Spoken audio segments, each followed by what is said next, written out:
Hello friends, welcome to my YouTube channel. तो आज जो है वो लेक्चर नंबर 5 होने वाला है। आज के क्लास में sexual reproduction in flowering plant जो है ये ख़त्म हो जाएगा। तो हम बात करते हैं आगे की पराग नलिका का भ्रूण कोश में परिवेश। तो पराग नलिका जो है वो भ्रूण कोश के अंदर, भ्रूण कोश जिसके अंदर भ्रूण होते हैं उसके चारों तरफ जो अध्यावरण होता है, उसके वो जो चारों तरफ से ढका होता है उसको बोलते हैं भ्रूण कोश। तो भ्रूण कोश के अंदर जो पराग नलिका का जो परिवेश होता है वो 3 तरह से होता है। एक होता है चैलेंजोगैमी, एक मीजोगैमी, एक पोरोगैमी के। तो चैलेंजोगैमी के अंदर क्या होता है, ये है निभाग सिरा और ये है अध्यावरण और ये है बीजांड द्वार। बीजांड द्वार, बीजांड द्वार। तो ये है निभाग वाला सिरा।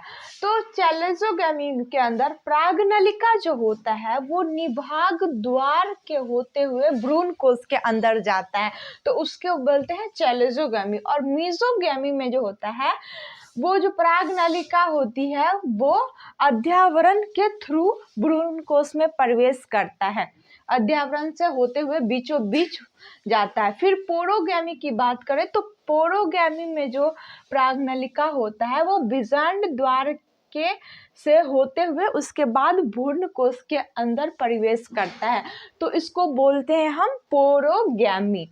तब तक के लिए इसको नोट करें, उसके बाद हम आगे की बात करते हैं। हम अगर बात करें दोहरा निषेचन या डबल फर्टिलाइजेशन की बात करें तो इसमें क्या होता है, सत्य निषेचन प्लस त्रिसंलयन, उसके बाद होता है, इसी को कहते हैं हम द्विनिषेचन। मतलब इसमें 2 टाइप्स के जो है वो निषेचन सम्मिलित है। तो एक है सत्य निषेचन और एक है त्रिसंलयन। तो सत्य निषेचन सिंगैमी और त्रिसंलयन ट्रिपल फ्यूजन। तो सत्य निषेचन में क्या होता है, जो 2 नर युग्मक जो होते हैं उसमें से एक नर युग्मक जो है वो मादा युग्मक से क्रिया करते हैं और जायगोट का निर्माण होता है, उस जायगोट से भ्रूण बनते हैं। ये हो गया सत्य निषेचन। और त्रिसंलयन या ट्रिपल फ्यूजन, जैसे कि ट्रिपल से याद अब समझ में आ रहा होगा 3 चीजों का। तो उसमें से जो 2 नर युग्मक होते हैं जनन कोशिका में परागकण के अंदर, उसमें से एक नर युग्मक का तो यहाँ यूज हो जाता है और एक नर युग्मक ये है, प्लस 2 ध्रुवीय केंद्रक, दोनों मिलके जो होता है दोनों क्रिया करके प्राथमिक भ्रूण पोष केंद्रक का निर्माण करते हैं और फिर इससे प्राथमिक भ्रूणपोष केंद्रक से भ्रूणपोष का निर्माण होता है। निषेचन पश्च घटना, अगर हम निषेचन पोस्ट फर्टिलाइजेशन इवेंट्स की बात करें तो उसमें से एक जायगोट का निर्माण होता है। इसमें 2 चीजों का फॉर्मेशन होता है, एक जायगोट का और एक होता है एम्ब्रियोजेनेसिस। एम्ब्रियोजेनेसिस,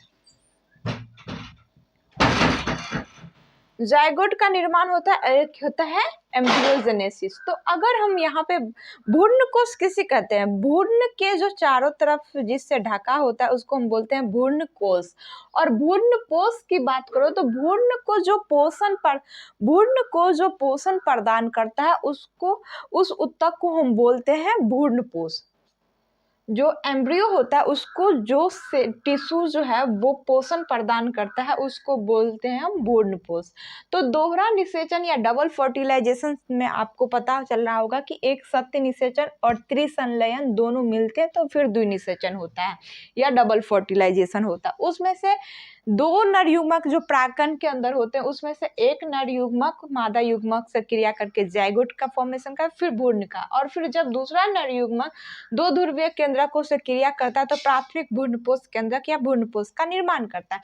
निषेचन पश्च घटना की बात करें तो जायगोट का निर्माण करना और भ्रूणोद्भव या एम्ब्रियोजेनेसिस करता है। फिर आपको ये समझ में आ रहा होगा, तब तक के लिए इसकी स्क्रीनशॉट ले, फिर हम आगे की बात करते हैं। अगर हम आगे बात करें कि द्विबीजपत्री में जो भ्रूण या एम्ब्रियो का जो विकास होता है, द्विबीजपत्री मतलब जिसमें 2 बीजपत्र होते हैं, तो द्विबीजपत्री भ्रूण में इसका विकास कैसे होता है, भ्रूण का विकास कैसे होता है द्विबीजपत्री पौधे में। तो जो जायगोट जो भ्रूण जो होते हैं, जायगोट जो होते हैं उसमें अनुप्रस्थ विभाजन होता है, मतलब हॉरिजेंटली जो होता है वो विभाजन होता है, जिसके कारण ये जो है दो पार्ट में ऐसे हुआ, ऐसे होता तो लॉन्गिट्यूडनल, ये हो गया हॉरिजेंटल अनुप्रस्थ विभाजन, जिसमें से इसके दो केंद्रक बन जाते हैं और फिर ये साइटोप्लाज्म, इसका साइटोप्लाज्म और दो अलग अलग साइटोप्लाज्म, जैसे ये बिखर गया तो ये केंद्रक दो अलग पार्ट में बट गया, फिर यहाँ पे साइटोप्लाज्म होगा, यहाँ पे साइटोप्लाज्म होगा। इस सेल को बोलते हैं आधारी या बेसल सेल्स, जो कि बीजांड द्वार की ओर होती है। और आधारिक कोशिका जो होता है उसमें होता है अनुप्रस्थ विभाजन, और एक होता है ये जो नीचे वाला है वो है अग्रस्थ कोशिका, और ये जो ऊपर वाला है वो है आधारिक कोशिका। तो अग्रस्थ कोशिका जो होता है, आधारिक कोशिका में अनुप्रस्थ विभाजन होता है, और अग्रस्थ कोशिका जो है ये, इसको हम उद्रग कोशिका भी बोलते हैं।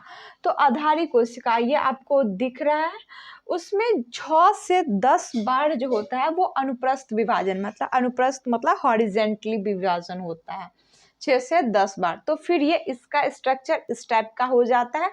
ये भ्रूण का विकास चल रहा है, द्विबीजपत्री पौधे में जो भ्रूण का विकास होता है वो।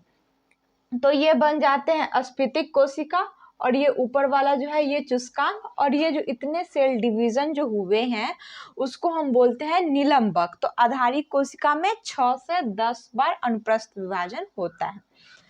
तो फिर हम अग्रस्थ कोशिका में अनुप्रस्थ विभाजन देखें तो ये जो नीचे वाला जो होता है इसको बोलते हैं अग्रस्थ कोशिका। तो इसमें अनुप्रस्थ विभाजन हुआ तो फिर ऐसे क्या बोलते, ये ऊपर वाला पार्ट जो है इसको हाइपोबेसल बोलेंगे और नीचे वाला को बोलेंगे एपीबेसल, और इसके ऊपर है अस्फीतिक और ये है ऊपर में चुस्कांग। तो हाइपोबेसल जो होते हैं उससे मूलांकुर बनते हैं, और फिर मूलांकुर से मूल या जड़ बनता है, और एपीबेसल्स जो होते हैं सेल्स उससे बीजपत्र और प्रांकुर बनते हैं। प्रांकुर तना तथा, और प्रांकुर से तना तथा पत्तियां बनती हैं। तो ये है अस्फीतिक आधारिक कोशिका में 6 से 10 बार अनुप्रस्थ विभाजन होता है। फिर ये ऐसा सेल स्ट्रक्चर दिखाई दे रहा है। और अग्रस्थ कोशिका जो नीचे वाला पार्ट होता है अग्रस्थ कोशिका, ये जो आपको दिख रहा है उसमें, ये जो आपको अग्रस्थ कोशिका दिख रहा है नीचे वाला अग्रस्थ कोशिका, तो इसमें विभाजन हुआ तो हाइपोबेसल और एपीबेसल बना, और फिर हाइपोबेसल से मूलांकुर बनते हैं, फिर इससे मूल या जड़ बनता है, और एपीबेसल से बीजपत्र या प्रांकुर तना तथा पत्तियां बनती है। तब तक के लिए इसको नोट करें, फिर हम आगे की बात करते हैं। तो अब हम बात करते हैं द्विबीजपत्री भ्रूण तो हो गया, अब एक बीजपत्री में भ्रूण का विकास कैसे होता है। तो ये आपको जो ये बाहर की ओर स्ट्रक्चर दिख रही है ये है एक बीजपत्री पौधे का ये एल्यूरोन परत, और इसमें ये है भ्रूणपोष और ये है प्रांकुर या और ये जिससे ढका होता है इसके आवरण को प्रांकुर चोल बोलते हैं, और ये है मूलांकुर और इसको जो ढकता है उसको बोलते हैं मूलांकुर चोल। द्विबीजपत्री पौधे मतलब जिसके 2 बीजपत्र होते हैं और एक बीजपत्री जिसके 1 बीजपत्र होते हैं। तो ये है भ्रूण। तो बीज का निर्माण बीजांड के से निषेचन के बाद बीज का निर्माण होता है, फिर उसमें लगे होते हैं बीजावरण या सीड कोट। तो टेस्टा, तो ये बीजावरण जो है वो 2 भागों में बटा होता है, टेस्टा और टैगमेन। टेस्टा जो है नहीं, बीजावरण जो होते हैं इसके 2 पार्ट्स होते हैं, एक होता है टेस्टा और टैगमेन, दूसरा टैगमेन। तो टेस्टा बाहरी परत को बोला जाता है और टैगमेन जो होता है वो अंतः परत को बोला जाता है। अगर हम फल की बात करें तो फल जो होते हैं वो 3 टाइप्स के हो सकते हैं, एक सत्य, एक असत्य और एक अनिषेक फलन। मतलब सत्य फल जो सिर्फ और सिर्फ केवल ओनली अंडाशय से विकसित होता है, और असत्य फल जो अंडाशय के अलावा भी, अंडाशय से तो होगा ही लेकिन उसके अलावा कहीं और से भी हो सकता है। और अनिषेक फलन बिना निषेचन के जो फल बनते हैं उसको हम बोलते हैं अनिषेक फलन। और असंग जनन में जो होता है वो बिना निषेचन या युग्मक संलयन के बाद भ्रूण का निर्माण होता है, तो उसको बोलते हैं असंग जनन। तो असंग जनन या एपोमिक्सिस हम किसको बोलते हैं? बिना निषेचन के, मतलब लैंगिक जनन का जो होता है वो विस्थापन हो जाता है। बिना निषेचन या युग्मक संलयन के भ्रूण बनना असंग जनन कहलाता है। तो फल आपको पता चल गया होगा कि सत्य फल, असत्य फल और अनिषेक फलन होते हैं। तो हिंदी मीडियम वालों के लिए ये था आज के क्लास में, ये लेक्चर खत्म हो गया। अगर हमारे चैनल को आपने अभी तक सब्सक्राइब नहीं कर रखा है तो चैनल को ज़रूर सब्सक्राइब कर लें, और जितना ज़्यादा से ज़्यादा इसको शेयर कर सकते हैं उतना ज़्यादा से ज़्यादा इसको शेयर करें, और जिस भी टॉपिक का चाहिए और कमेंट ज़रूर कीजिएगा। अगर कोई दिक्कत हो इसमें तो कमेंट भी ज़रूर कीजिएगा। Thank you all of you.